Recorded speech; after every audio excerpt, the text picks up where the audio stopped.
Здравейте, скъпи приятели! Виктор Life Secret Channel отново приветстваме на канала Семпер Виктория. Където е Виктор, там е победата.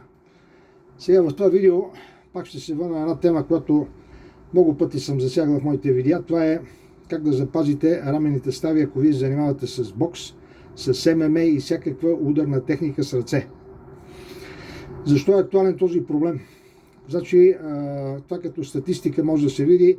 Всички, част от големите шампиони са претърпели операции на раменни стави. Какво?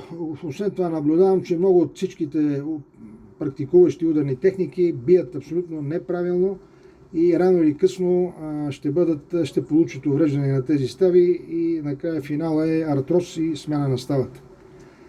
Сега, какво искам да ви кажа, да запомните? Първото нещо, запомнете, ръката, човешката ръка не е проектирана да извършва ударни движения в някаква цел с огромно ускорение и да получава и огромна обратна сила, която, ето ви давам за пример, когато ударите ето в тази позиция, ето както виждате, цялата сила отива, обратна сила отива в рамото. Давал съм в моите видеа как до някъде може да се минимизира. Значи запомнете, рамената става не е направена да се бият боксерски удари. С ръката може да се удря по определен начин, както съм показал в видеята, с определени части от ръката, които гарантират до някъде някаква, що годе приемливи натоварвания. Но запомнете, рамената става е изключително слаба става. Тя е с две неравностойни повърхности, изключително нестабилна. Организма е проектирал така, че тя да се държи в точното си положение от много голяма, как да ви кажа, оркестър от мускули, които трябва да държат тази става в определена позиция. Значи това са делтовидна, това е пекторалис, това е скапула отзад с много мускули, трапецовидни и така нататък. Дълга е, така не мога да ви обяснявам в детайли, всичко ще отнеме доста време. Но това трябва да запомните. Тези мускулни, те са направени да държат ставата, когато извършвате бавни усилия, които са свързани с вдигане, с дърпане, с носене и така нататък. Сега, когато ви извършвате силно взривни движения, особено когато ударите, когато се боксирате,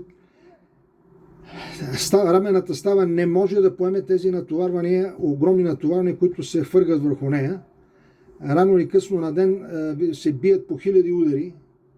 Рано или късно тези връзки ще почнат да се късат, ще започне късане и на раменните мускули, особено делтите, предна делта. Ще се получават различни видове напрежения в мускулите, организма се опитва да ги компенсира и така нататък. Сега, показват се различни начини как да се стабилизира тази става, да е с силови упражнения, което абсолютно, моят съвет е, може да укрепите до някъде, но не и за ударна техника. Значи ставата може да се укрепи, не може да вдига повече, да дърпате с рамената повече, но тя не може да се укрепи така, че за да поема тези хиляди удари, които се извършват с раменната става. Това е едното. Второ, използват се различни приеми, като активация на сератус антерио, когато удряте, както този удар го показах, се прави едно заключване и стягане на ръката, и за да има стабилна опора рамото. Това до някъде помага, но не решава проблема. Има други техники с така наречения повдигане на рамената преди удар, помп и така нататък. Всичко това нещо може до някъде да има някакъв временен ефект, но не решава основния въпрос. Тази става, ако вие биете неправилно и използвате този лос, раменния лос, защото ставата е един лос раменен, рано или късно проблемите са неизбежни. Затова моят съвет към вас е: научете се техниката, която аз показвам, и да запомните следното нещо. Удара с ръка, когато биете боксов удар или какъвто и да е, лоста на удара е това разстояние от тук до тук. Ето това нещо, ето това е лоста, който трябва да удари. Виждате ли го? Ето това движение в ръката. Не ставата, не движение с ставата, а именно от тук до тук. Така. Това нещо трябва да го запомните железно. Това е лоста, с който се удря човешкото тяло удря. Не рамото, не това, не тези хвърления с рамо и така нататък. Това всичко къса, къса абсолютно цялата става. Хиляди и хиляди повторения на ден са неизбежни, травмите са неизбежни. Запомнете, значи първото нещо, това е да запомните, че се ударя се нанася с този лос, ето го това движение. След това, когато биете, се прави едно заключване на ръката, едно завъртане, което стабилизира цялата ръка и рамената става, включително и лаката. Това не е напрежение, просто това е един принцип на биомеханиката. Всяко в човешкото тяло винаги има едно завиване, било на крайник, било на ръка, било на крак, което осигурява стабилност на ставите. Защото когато вие поемете обратната сила, вие трябва да имате стабилност на ставата. Защото иначе травмите са неизбежни.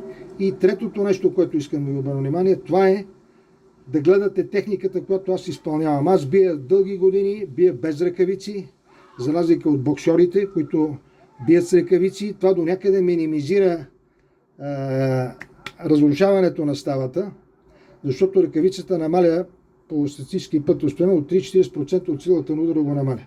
Както виждате в моите видеа, аз бия единствено с голи ръце. И то в тежки круши. И до ден днешен съм успял да си запазя раменете. Така че, още веднъж повтарям, това е да запомните. Рамото се използва минимум. Почти няма движение, което правите удара. Ударът трябва да върви ето това е ударното движение. Ето е ставата. Ето това е ударното движение. Ако биете боксов удар. И след това има едно завиване. Трябва да направите едно завиване на ръката. Тук не знам дали се вижда добре. Ето го това нещо, това заключване. За да може, когато ударите, да имате стабилност и в рамената става, и в лаката. И третото, това е да гледате моята техника. Сега, има детайли, които, разбира се, аз не мога да ви ги дам на 100%. Оставям нещо и за хора, които решат да се занимават, да ми се обадат и ще им покажа тогава в детайли, всичките детайли за изпълнение на техниката. Значи това ви моля, давам ви така информация за размисъл. Бъдете много внимателни, наблюдавайте своите раменни стави, когато усетите някакви болки, някакви проблеми. В резултат на тия много удари се получават различни напрежения в мускулните групи, които водят до ограничаване на движението и така нататък. Затова наблюдавайте своето тяло, бъдете внимателни. Желая ви победи. До нови срещи. Семпер Виктория!